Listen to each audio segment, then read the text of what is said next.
fly away with me. Hi guys, welcome back to my channel, and for today we'll be cooking again. This time we'll be making some Italian dinner. For our first recipe, we'll be cooking some pasta dish, and for our second one, we'll be making some pizza. Yes, you heard it correctly, we'll be making some pizza from scratch. So I hope you enjoy this video. And before we begin, if you are not subscribed yet to my channel, please do so by clicking the link down below. And don't forget to click on the notification bell so you can be updated on when I post a new one. And don't forget to like, comment, and share this video as well. So without further ado, let's begin cooking.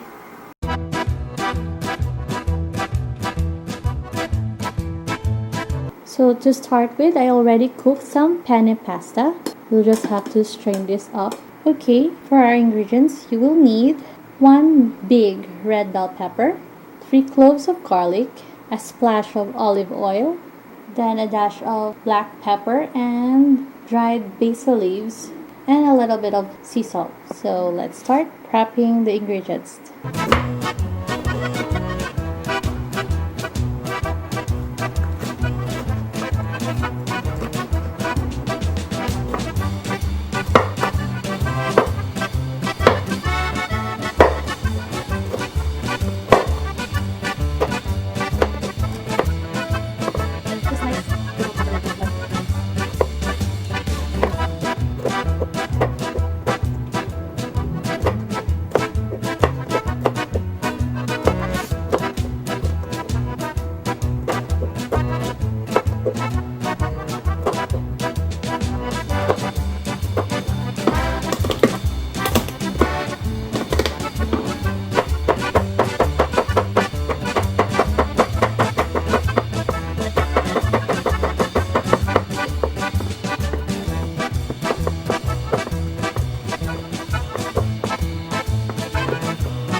Okay, so we already finished prepping the ingredients, but I forgot to mention earlier that we also be using a little bit of tuna in oil. This is a spicy one. It's not the entire can. Actually, it's just some leftovers we had, but this will be enough for your pasta. So to start with, you need to heat up a pan.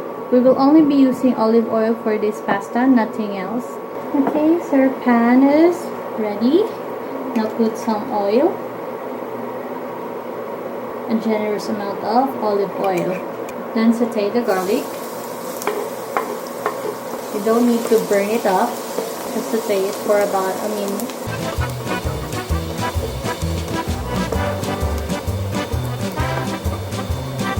Then you may add in the tuna.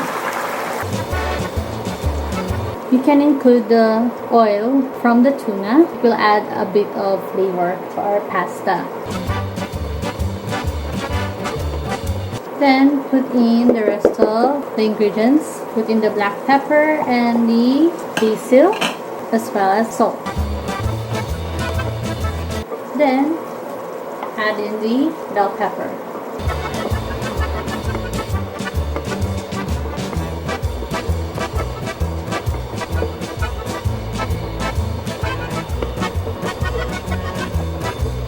After a minute, you can turn off the stove. Then let's prep up the pasta. Okay, so all you need to do is just pour in the sauce that we made onto our pasta. Then just mix them all together. Like I mentioned earlier, this will be sort of a salad.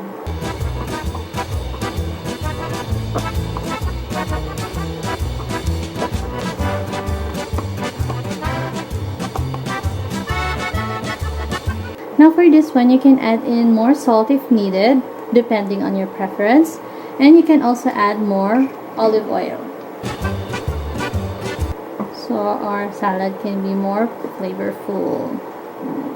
You can also include onion if you want, just depending on your preference. But for this one, we only use garlic and bell pepper. You can also add in tomatoes if you want. Try to taste this first to see if it's already okay or we need to add more salt. Just right. just the perfect saltiness and spiciness from the tuna and also the black pepper. Now we'll just ready this for plating. By the way, you can start with the pizza first, then you can cook the pasta while waiting for the pasta dough to rise up or to rest. So here it is, guys, our penne pasta salad. Enjoy!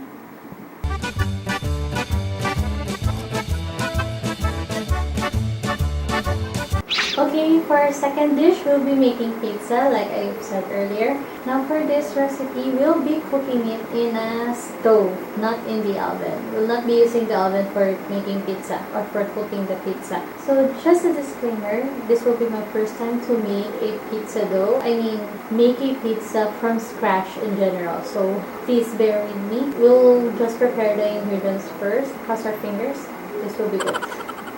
Okay, for our pizza dough ingredients, you will need half cup warm water, 1.5 cups of all-purpose flour, 3/4 teaspoon of active dry yeast, 1 tablespoon of olive oil, and 1 teaspoon of sea salt. So let's start mixing all the ingredients first to make the pizza dough.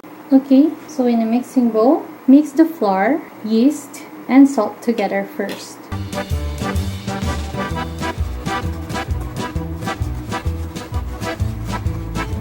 Then gradually incorporate the water and oil.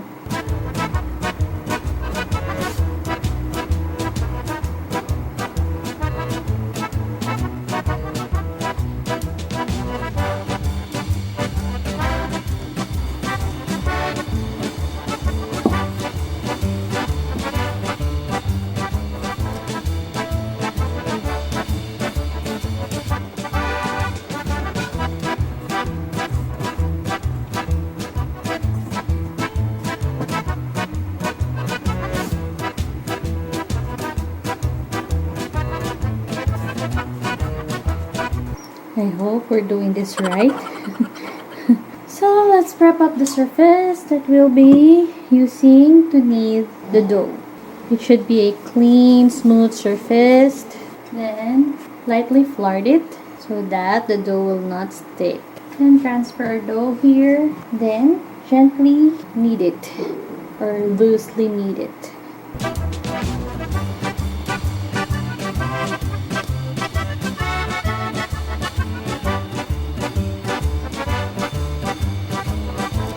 You can see I'm not a professional baker. I think I'm doing this wrong. You need to knead it for at least 6 to 8 minutes. Maybe that's why the arms of the bakers are big.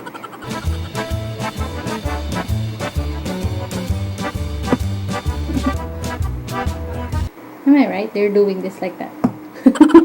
But I think this should be sticky. A little bit stretchy. I'm not sure.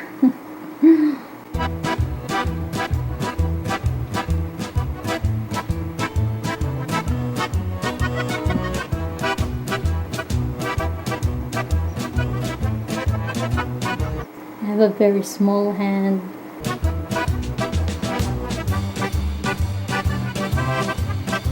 I think this is very wrong.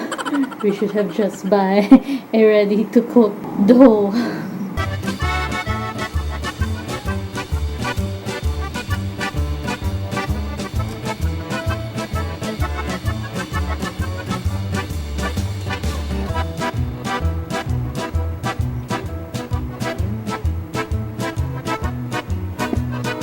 I don't know what time it is already.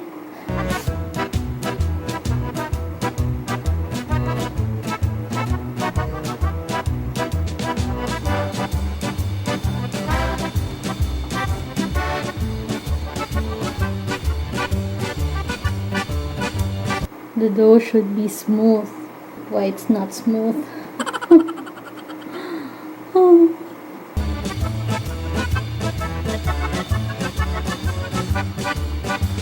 Still a bit flaky. Why is that?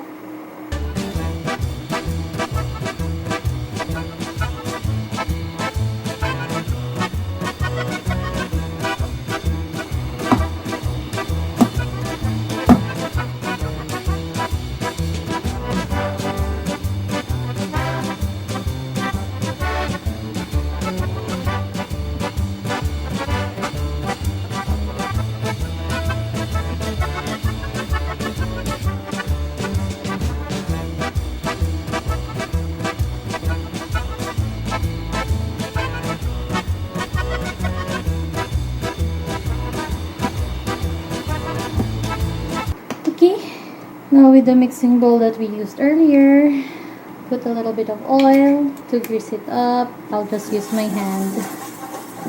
Then let the dough roll to be covered with oil.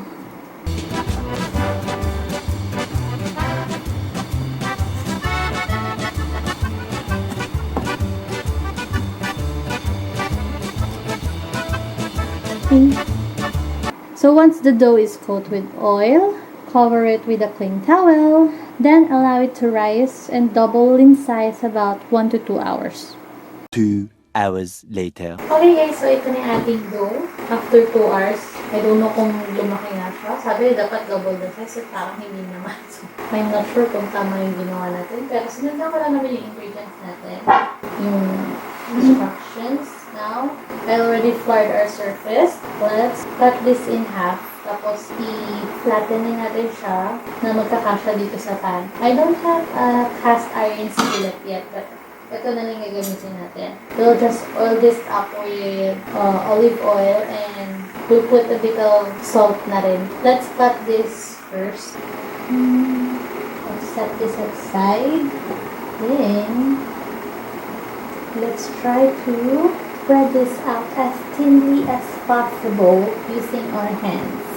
So that gently stretch it out. Can I use a rolling pin? I want to use a rolling pin. Okay, let's try to use a rolling pin.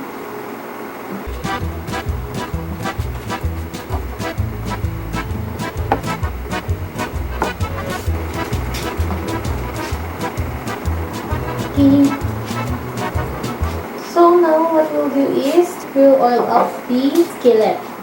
Just use our hands to scatter the oil. Let's sprinkle some salt. I've learned this from a chef na kailangan titimplahan na rin yung oil para may taas. Pag nilagay na sa pan yung ating dough. Okay, let's turn on our stove. Set it on a low temp lang para hindi masunog. Then let's put our dough. Maybe after 2 minutes, let's check kung pwede natin i-flip over yung ating dough. While we wait for that, i-flatten na rin natin yung isang dough. Para mamaya, isasalang na natin.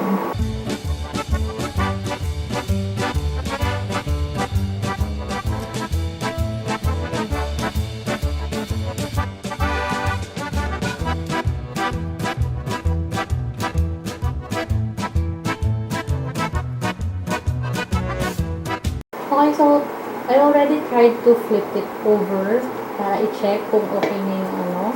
Ipagka-crust lang tong ano natin. So, hintayin lang natin siya medyo mag-brown, golden brown. Then, we'll flip it over. Then, tsaka natin lalagay yung toppings. By the way, hindi ko na ipakita sa inyo kung ano yung mga ingredients na gagamitin natin. So, ngayon ko na ano. Of course, you'll need, if you have pizza sauce, oh, that's good, that's fine. Pero yung gagamitin natin today is tomato sauce ang gagamitin natin. Then, wala tayong mozzarella cheese. So, instead, we'll be using cheddar cheese. Nag-grate na ako ng cheddar cheese. For our first pizza, we'll be using bell pepper and mushroom. Then, for our second pizza, we'll be using tomatoes and basil. Sprinkle it with basil. Para siyang Margherita pizza. Okay? I think our pizza is ready. Let's start to flip it. Flip it good. There. If you can remember yung, I don't know if you have watched na yung flatbread recipe ko. If you haven't, I'll just link it above and sa baba din. Mukha siyang ganun yung itsura niya. Actually. Anyway, let's start putting the toppings. So, let's start with the sauce first.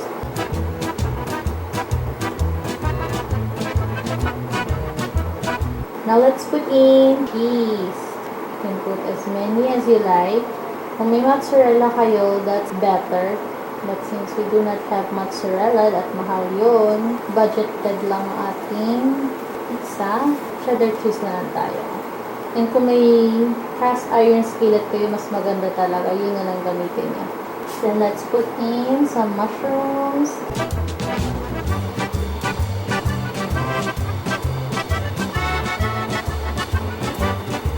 Hindi tayo madamot sa toppings. Dapat hindi tayo madamot sa toppings.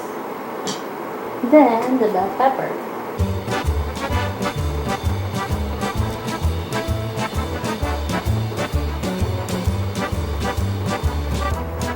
Nasa sa inyo kung gusto nyo sprinkle ng pepper with a little bit of salt.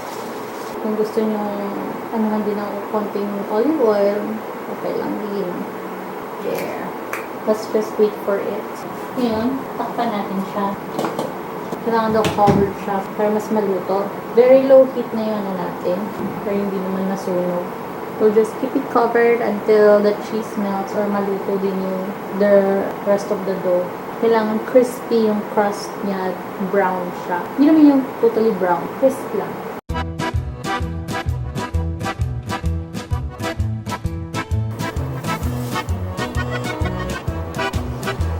Ano siya guys? Ang ating pizza. So let's try to make the other one. Salang na natin.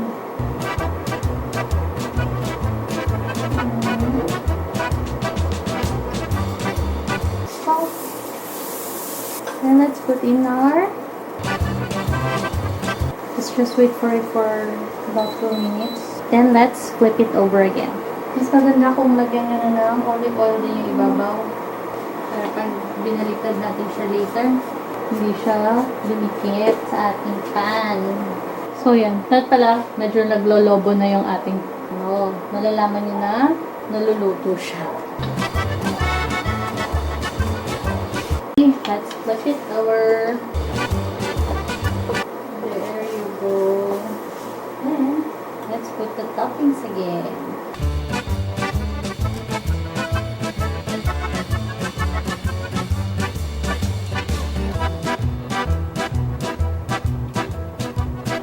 Ayan yung cheese natin.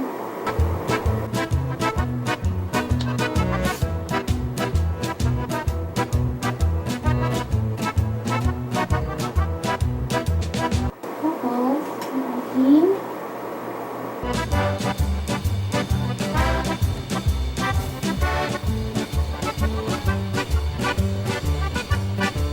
some basil. Kasi wala tayong fresh basil, so sprinkle na lang natin ng dried basil. Little salt and little pepper with some olive oil. Tapos, takpan lang natin saglit hanggang mag-melt lang yung cheese. Okay guys, luto na siya. So yan guys, ito na ang ating pizza and our pasta. Yun, let's try to cut this first. Oh no! Epic fail ang paghihiwa dahil nahawi ang ating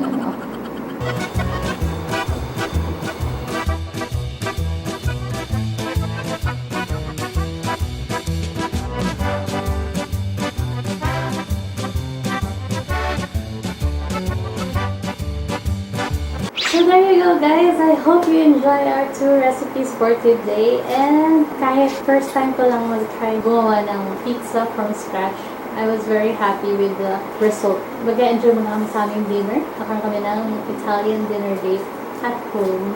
So, I hope you enjoyed this video, and if you like it, please click on the thumbs up button, and don't forget to subscribe to my channel guys, and follow me on Instagram at myself.